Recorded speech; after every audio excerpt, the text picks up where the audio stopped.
My name is Lila Weston, only daughter of Richard Weston, one of the most powerful businessmen in the country. Growing up as his daughter, I lived in a world of wealth and privilege, but also one of isolation. My parents controlled every aspect of my life. Friends were non-existent, socializing was limited, and dating was a concept I only read about in books. At the age of 20, I had never been on a date or experienced the simple joy of companionship. I felt like a bird trapped in a gilded cage, surrounded by luxury but deprived of freedom. Then Gabriel came into my life.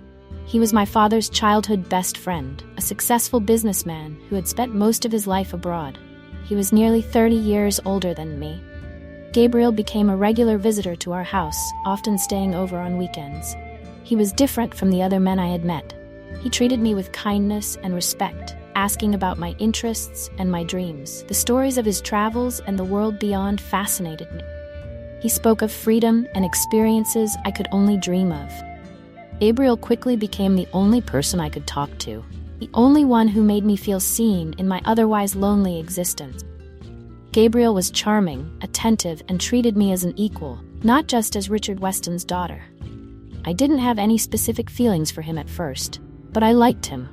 He was my only connection to the outside world, the only one who promised me a life beyond the walls that imprisoned me. One day while we were walking, Gabriel turned to me and said, "Lila, marry me. I'll give you the freedom you've always wanted." His proposal took me by surprise. Marriage?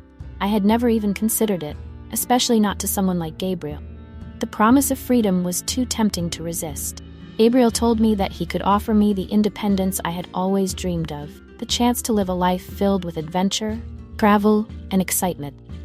It was an offer I couldn't refuse. When I told my parents about Gabriel's proposal, they were furious. "Don't be a fool, Lila," my father snapped. "He's 30 years older than you. Can't you see it?" But I was stubborn. "He loves me, Dad," I argued, "and I like him too." Their objections only fueled my determination. I didn't care about Gabriel's age. All I cared about was the freedom he promised me. So, despite my parents' protests, I eloped with Gabriel. We left in the middle of the night, and for the first time in my life, I felt truly free. The first few months were like a dream. Gabriel and I traveled, attended glamorous parties, and lived a life of luxury and excitement. But then, something unexpected happened. I got pregnant with twins. I was thrilled, but my joy was short-lived. As my belly grew, Gabriel began to change. His business trips became longer and more frequent, leaving me alone, a young, inexperienced, pregnant woman at the age of 20. During one of Gabriel's long business trips, I received an anonymous letter. My hands trembled as I opened it, and my heart nearly stopped when I saw the photos inside. There was Gabriel, kissing and hugging another woman, their relationship unmistakably romantic. The letter claimed that Gabriel was a man who used women for his business deals, and that I was just his latest plan. Gabriel had used these relationships to expand his empire, leveraging their wealth and connections, bolster his status. My heart pounded in my chest as the horrifying realization sank in. Was I just another business plan for him? My world collapsed around me. I cried for days, the pain of betrayal cutting deep into my soul. I wanted to go back to my parents, to seek comfort in their arms, but I couldn't. I was too ashamed, too afraid of what they would say. So I kept the letter to myself, burying the pain deep inside. When Gabriel returned, I wanted to confront him, to demand the truth, but I couldn't. I was too scared. I realized that I knew nothing about this man, the father of my unborn children. But I was trapped, carrying his twins in my belly, nowhere to turn. As time went on, Gabriel continued to leave for business trips. Each time he left, another letter would arrive, each one worse than the last. The photos showed Gabriel with different women, in different places, but always with the same look of romance in his eyes. I was devastated, feeling more alone than ever. Despite the pain, I found solace in my pregnancy. When my twin sons were born, Gabriel seemed thrilled to be a father, doting on our sons whenever he was home. But for me, he was a stranger, a man I no longer knew or understood. Gabriel acted as if nothing had changed, as if our marriage was still the same as it had always been. But I knew the truth, and it was tearing me apart.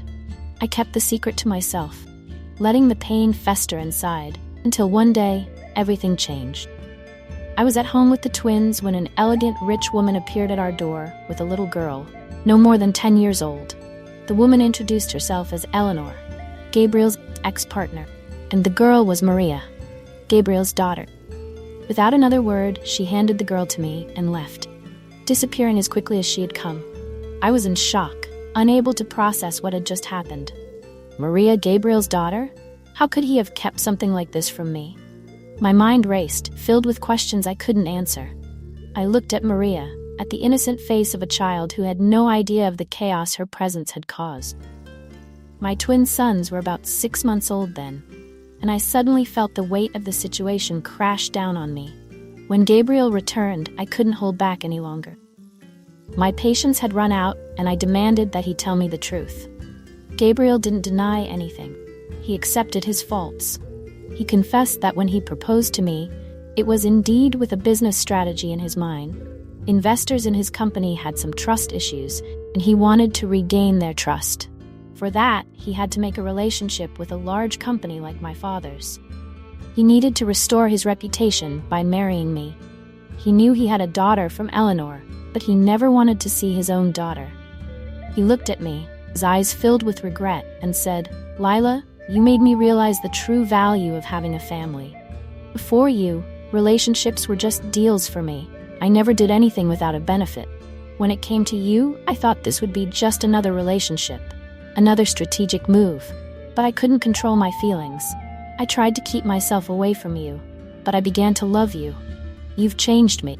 You've given me the most valuable gift of my life. Family. I love you, Lila, more than I've ever loved anyone." His words felt like a double-edged sword, cutting deep into my already wounded heart.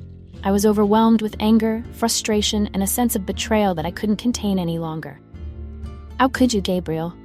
How could you use me like this?" I screamed, tears streaming down my face. "You played with my life, my emotions, and now you expect me to forgive you just because you claim to love me? You knew you had a daughter, and you kept her a secret. You knew about Maria, and you never wanted to see her. What kind of man are you?" Gabriel's face twisted in pain as he tried to reach out to me, but I stepped back, shaking my head. "I gave you everything, Gabriel. I trusted you, I left my family for you, I bore your children, and now you tell me this?" I couldn't take it anymore. The walls of the life I had built with Gabriel were crumbling around me, and I felt like I was suffocating. I turned away, heading for the door. "I can't do this, Gabriel. I can't stay here, knowing that our marriage was built on lies." He rushed to block my path, his eyes pleading with desperation. "Please, Lila, don't go. I know I've hurt you, but I'm begging you, don't leave me. I need you. I've never needed anyone like this before. Please, Lila, stay. You're my life, my family. You're the only person who ever made me feel anything real. I love you, Lila. I truly love you." But I couldn't just forgive him and go back to the way things were. The thought of breaking up our family terrified me. "Gabriel," I said, my voice trembling, "I can't just forget everything that's happened. We need to find a way to live together, for the sake of our children." In that moment of despair, an idea formed in my mind. If Gabriel truly wanted to prove his love, he would agree to my terms. I proposed that we transform our marriage into a contract. We would continue to live together and raise our children, but the romantic aspect of our relationship would cease. For the public, we would remain a married couple, but within our home, we would be strangers. Gabriel was shocked by my proposal, but eventually agreed. Our new arrangement began. We lived together, sharing the same space, but with a clear, unspoken distance between us. Gabriel tried to regain my trust, taking on the role of a devoted father and a respectful partner.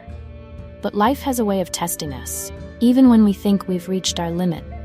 As time went on, Gabriel's health began to deteriorate. The stress of his business, the lack of rest, and the weight of his own guilt took a toll on him. He became weak, often sick, and I found myself taking care of him, just as I had taken care of our sons and Maria. I couldn't help but feel sad for him, seeing the once proud and powerful man reduced to this fragile state. One day, as I was giving Gabriel his medicine, he grabbed my hand, his voice barely above a whisper. "Lila, I need you. I need you more than I've ever needed anyone. I've realized how much I've taken you for granted. I want to be with you, Not just as a formality, but as your husband, as a real partner. I can't imagine my life without you anymore." His words cut through the bitterness and pain that had been festering inside me. I saw him, not as the man who betrayed me, but as a person who was vulnerable, who was genuinely remorseful, and who needed me. The gravity of his situation, combined with the love we had shared, softened my heart. I hesitated, my emotions a turbulent storm. I wanted to leave, to escape from the hurt, but I also felt the tug of something deeper, connection that had weathered so much. I looked at Gabriel, and despite everything, I saw a man who had changed, who had learned to value what truly mattered. "Can't forget what you've done, Gabriel," I said, my voice trembling. "But seeing you like this makes me realize that maybe, just maybe, there's something worth saving. I need to know that you're committed to making this work, to truly making amends." Gabriel's eyes filled with tears, and he nodded. "I promise, Lila. I will do everything in my power to make things right. I will be the husband you deserve, the father our children need. I want to rebuild what we lost, to be a family in every sense of the word." Months passed, and Gabriel's health improved as he found balance between work and family life. We became a family in the truest sense of the word. The new life growing inside me feels like a fresh start, a symbol of the love we've rebuilt. Life wasn't perfect, but we found a new rhythm. I want you to know that I am not the same naive girl I once was. I am stronger, happier, a mother of twin sons and an adorable daughter, and the wife of Gabriel, the man who taught me that love, though fragile, can be rebuilt.